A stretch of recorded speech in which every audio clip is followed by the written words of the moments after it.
If you're in a situation where you know you need to generate more and better leads, there are very specific ways of doing it. One of the things that we do with our clients is we focus on what are the different methods of lead generation that they're currently using, what are some of the methods they could be using if they're not already using those, and then testing those out as quickly as possible to find out what actually works and what doesn't. Some people spend months or years trying to perfect something that isn't working. And simply by switching to another method, you can get incredibly better results in a much shorter period of time. Increase sales, improve margins, and grow your business. Guaranteed. Top secrets of marketing and sales.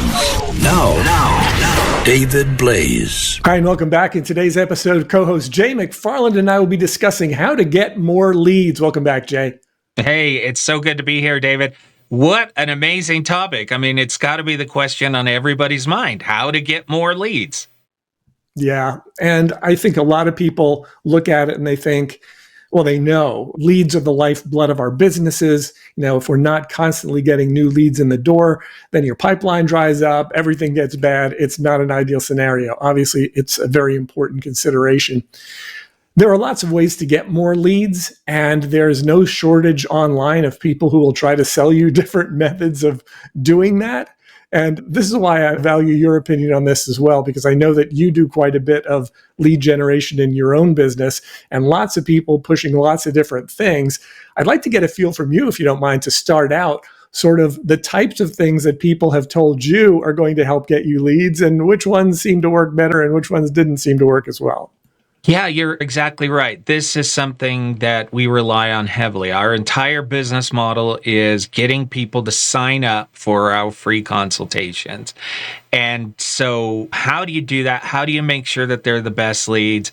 We started out relying heavily on Google Ads, pay-per-click. But even that can be so tricky. I don't want to spend my time talking to a lot of people who really don't need my services. So not just leads, but qualifying leads. We're going to talk about that in an upcoming podcast. But I'll tell you, David, we don't want to pay for every lead. So our question has been, how do we get leads that we don't have to pay for, right? And then also, how do we make sure that we have the best close rate on leads?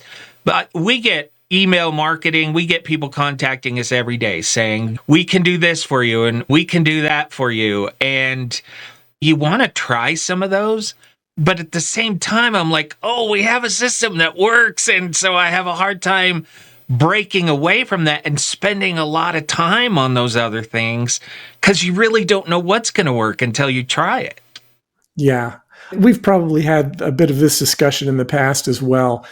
The idea that when all you have is a hammer, everything looks like a nail. Mm-hmm. So there are people who like generating leads on Instagram. And so they'll put out information on here's how to get leads on Instagram, or here's how to get leads through Facebook groups, or here's how to get leads on LinkedIn or through LinkedIn direct messaging. And so everybody's got their own little tiny slice that they're looking at to say, this is it. This is exactly the way to get leads. And in my experience, not only in our own businesses, but also working with other people's businesses, what I found is that it's very easy for people to get sold on the idea of like one particular tiny niche solution that is going to be the solution to all of your lead problems.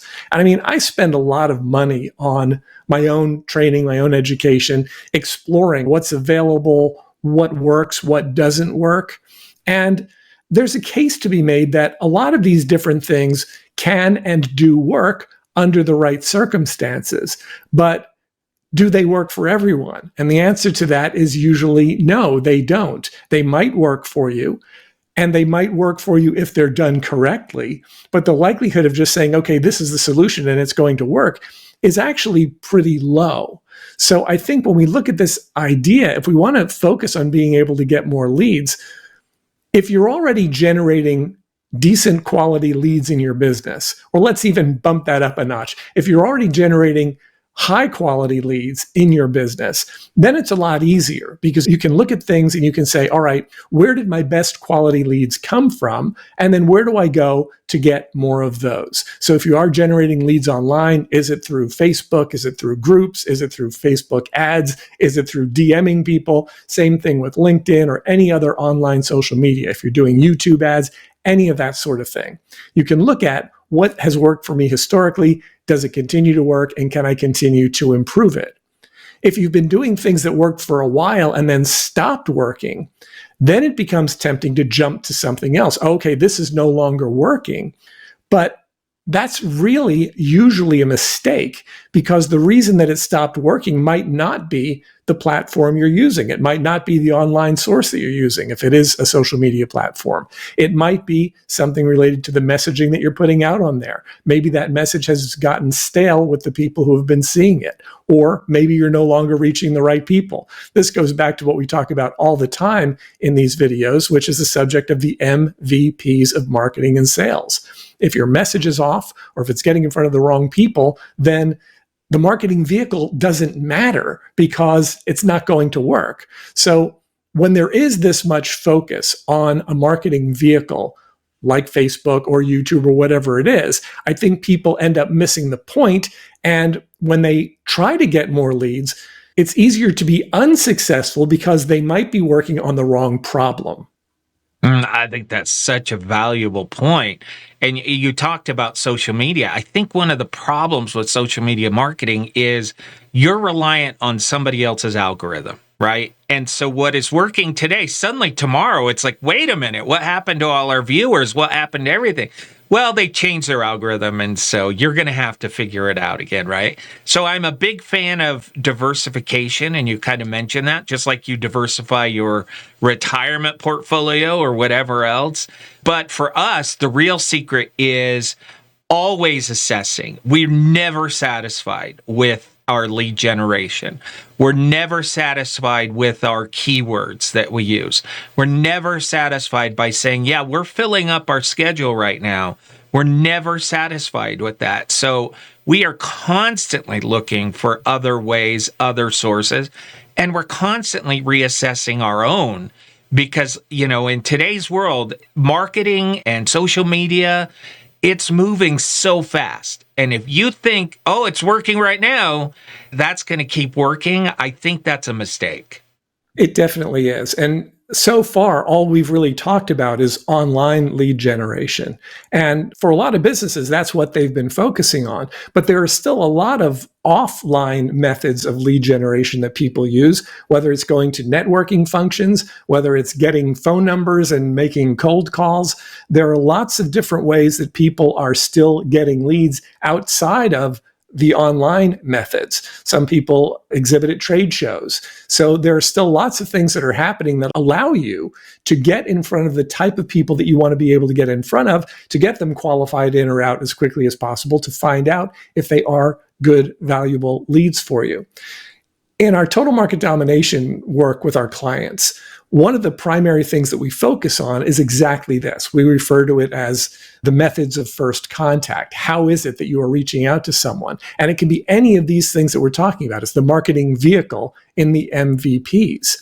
But it's just one part of the equation. So for anyone who's watching this, who's thinking, okay, so let's get to it. How do I get more leads? The first thing you want to consider is look at where you're getting your leads now. And is it working for you or is it not working for you? So that would be the first thing. And write them down. Just put together a list of, okay, this is where I'm currently getting my leads. This is where my best leads are coming from. This is where my worst leads are coming from. And this is where no leads are coming from.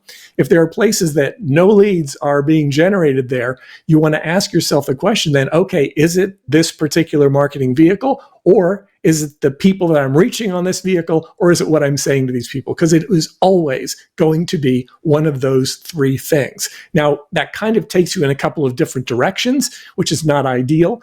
But if you really want to be able to generate more leads that are going to turn into customers, this exercise is practically essential. You pretty much have to do it, because if you don't, you may be spending a tremendous amount of time trying to solve the wrong problem.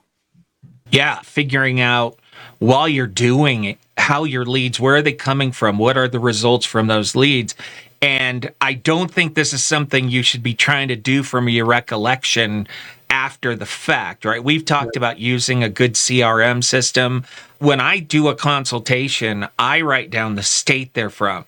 I write down their economic background. I've got like 10 different things that I write down. And I'll give you an example. We've found, for example, that we close more customers from Florida. Now, do I know why that happens?